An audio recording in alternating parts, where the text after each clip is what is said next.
মারলে পাপ হয়, আর এক ঘুষ মারলে পাপ হয় না।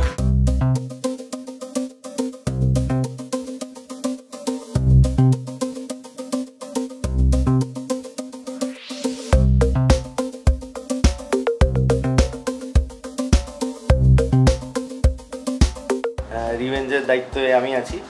এমনিতে রিয়েল লাইফেও একটুখানি ভেঞ্জেন্সফুল আছি বটে, হ্যাঁ, মানে আমি ফরগিভ করে দিই কিন্তু ভুলি না।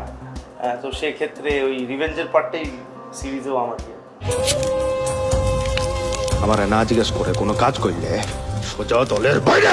ঈশা খুবই ভালো একজন অভিনেত্রী, তো ওর সঙ্গে কাজ করতে বেশ ভালো লাগে। মানে এখন অভিনয়টা এমন হয়ে গেছে অন্তত আমার কাছে যে you react to things, you do not act. তো সেক্ষেত্রে আমার রিয়্যাক্ট করি আমি মোস্ট অফ দ্য টাইমস। তো ভালো অভিনেতা বা অভিনেত্রী থাকলে কি হয়, আমার রিয়্যাক্ট করতে হয়, আমাকে বেশি জোর করে অভিনয় করতে হয় না। তো সেক্ষেত্রে তো ঈশার সঙ্গে কাজ করে বেশ ভালোই লেগেছে আমার। ওর কতটা লেগেছে আমি বলতে পারছি। আমার বিপদে পৌঁছে যাও কি করে সব সময়? কে পাঠিয়েছে তোকে এখানে? আপনি ভুল করছেন আঙ্কেল। আমার চরিত্রের নাম হচ্ছে স্বদেশ, এবং এই নাম থেকেই হালকা বোঝা যাচ্ছে যে আমি একজন রেভলিউশনারি, এবং এরকম ধরনের চরিত্র আমার অ্যাকচুয়ালি ভালো লাগে করতে, ইন্টেন্স ক্যারেক্টার্স। কিন্তু সেইভাবে আমি রেভলিউশনারি ক্যারেক্টার, হ্যাঁ অবভিয়াসলি এর আগে একবার করেছিলাম ইস্কাবন বলে একটি ছবিতে, তাছাড়া খুব একটা করিনি, এবং এইটা একেবারেই আলাদা। তো সেক্ষেত্রে প্রচণ্ড ভালো লেগেছে আমার এই চরিত্রটা করতে। স্বদেশ, রেভলিউশনারি, এবং এই যেটা তুমি বললে রিভেঞ্জ একটা আছেই, একটা বদলার বিষয় আছে আর কি প্রেক্ষাপটে, এবং লিভিং ফর আ কজ, একটা কারণে বেঁচে আছে, এবং একটা কমিউনিটিকে সে লিডার অফ আ কমিউনিটি, যেটার নাম হচ্ছে পাহাড় বংশী, যেটা আমরা ট্রেলারও দেখেছি। তো সেই ক্ষেত্রে এইটা অ্যাকচুয়ালি আমি বেশি কিছু খোলাসা করতে পারছি না, যেটা সিরিজ দেখলে মানুষজন বুঝতে পারবে। পাহাড় বংশী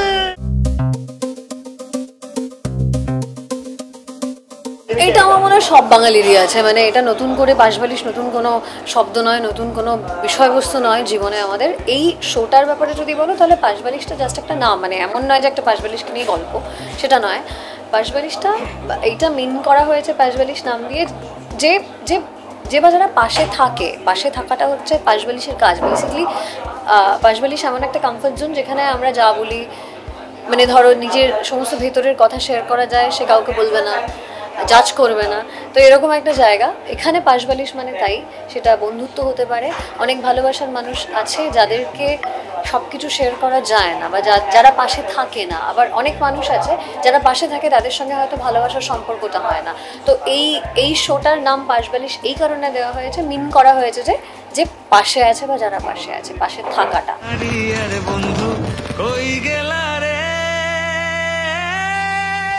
এই যে তোমরা যেটা করছো, আমি এক্স্যাক্টলি ওই কাজটাই করেছি, কারণ আমার ক্যারেক্টারটা হচ্ছে জার্নালিস্টের ক্যারেক্টার। যদিও আমি ক্রাইম জার্নালিস্ট, আমার এরিয়া, মানে আমি যেখান থেকে বড় হয়েছি, পাথরকুচি বলে যে এই জায়গাটা, ছোট জায়গা, সেখানে প্রচুর অসামাজিক কাজকর্ম ঘটে, এবং সেখানে এই মেয়েটি চেষ্টা করে ভিডিও করে নিজের একটা ইউটিউব চ্যানেল চালানোর। কারণ ও চায় না কলকাতায় বড় চাকরি করতে, পড়াশুনো কলকাতা থেকেই, নিজের জায়গা, নিজের মানুষ যাদেরকে ভীষণ ভালোবাসে সেই জায়গাটাকে সার্ভ করতে চায়। সেই জন্য ঋষিদার হেল্প নেয়, আবার অনেক সময় পুলিশকেও হেল্প করে। তো ওই তাতে ভিডিও, ছবি, বিভিন্ন রকম প্রমাণও জোগাড় করে, এরকম একটা ক্যারেক্টার।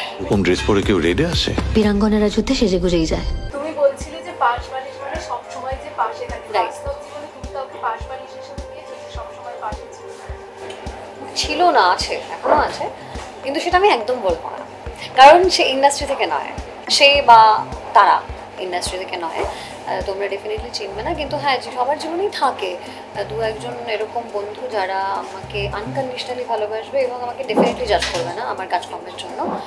এরকম সবার থাকে, আমারও এরকম আছে একজন দুজন পাশবালিশ, কিন্তু আমি বলবো না তোমাদেরকে। কতবার কইছি না মেয়েদের রেখে দিয়ে কথা কইবি না। ট্রেলার রিলিজ হওয়ার পর থেকে সবাই, মানে আমি এক্সপেক্ট করছিলাম ভীষণ, যেরকম হয় এখন মিক্সড রিভিউ সব কিছুতে, সব ভালো জিনিস সবার ভালো লাগে না, সবাই কেউ না কেউ খুঁত বের করে। আমি ভাবছিলাম যেরকম দু চারটে নেগেটিভ কমেন্টস আসবে, কিন্তু ফর্চুনেটলি সবার ভালো লাগছে।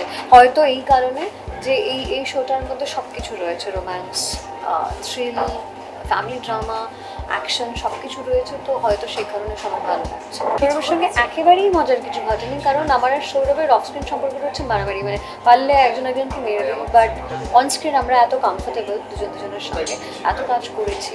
আর সৌরভ দারুণ অ্যাক্টর, তো সেই জায়গাটায় একটা কমফোর্ট লেভেল ওর সঙ্গে আমার আছে। সো মজা বলতে সত্যি বলি আউটডোরে কাজ করলে না মজাটা কম হয়, কষ্টটা বেশি হয়, কারণ নর্থ বেঙ্গলে শ্যুট করেছি। দিনের বেলায় ম্যাক্সিমাম সময় আমরা শ্যুট করেছি নদীর ধারে, যেখানে একটাও গাছ নেই, আর রাত্রিবেলায় জঙ্গলে শ্যুট হচ্ছে, যেখানে ভীষণ ঠান্ডা, আর দিনের বেলা ভীষণ গরম, ভীষণ রোদ, আমরা পুড়ে যাচ্ছি প্রায়, আর রাতে ঠান্ডা, সব মিলিয়ে একদম কিচ্ছু মজার হয়নি। এত কষ্ট করতে হয়েছে সবাইকে, কিচ্ছু মজা করিনি আমরা।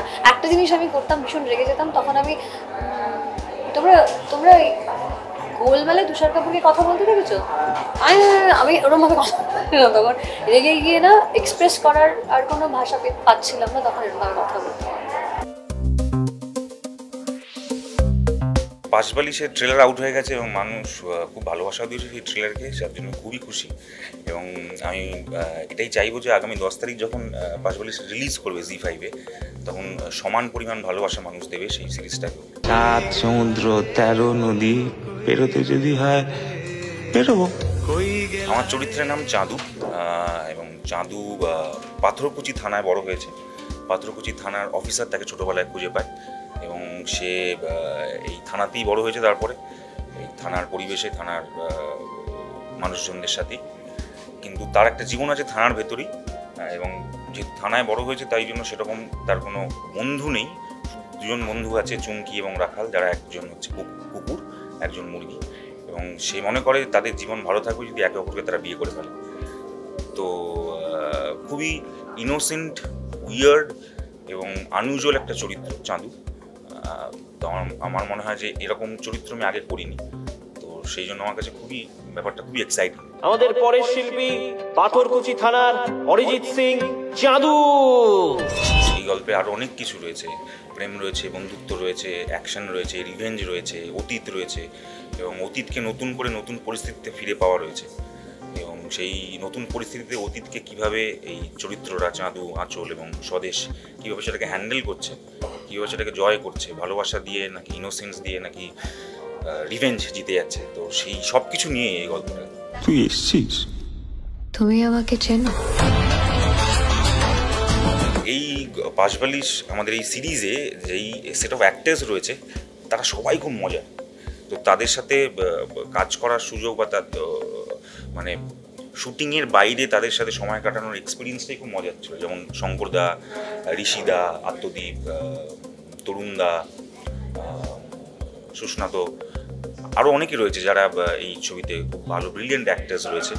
তো যখন শ্যুট চলতো না বা আমাদের ফাঁকা থাকতো বা শুটিং থেকে ফিরে এসে যেই সময়টা থাকতো, সেই সময়টাতে আমরা অনেক মজা করেছি। তো পুরো এক্সপিরিয়েন্সটাই মজা সেভাবে দেখতে।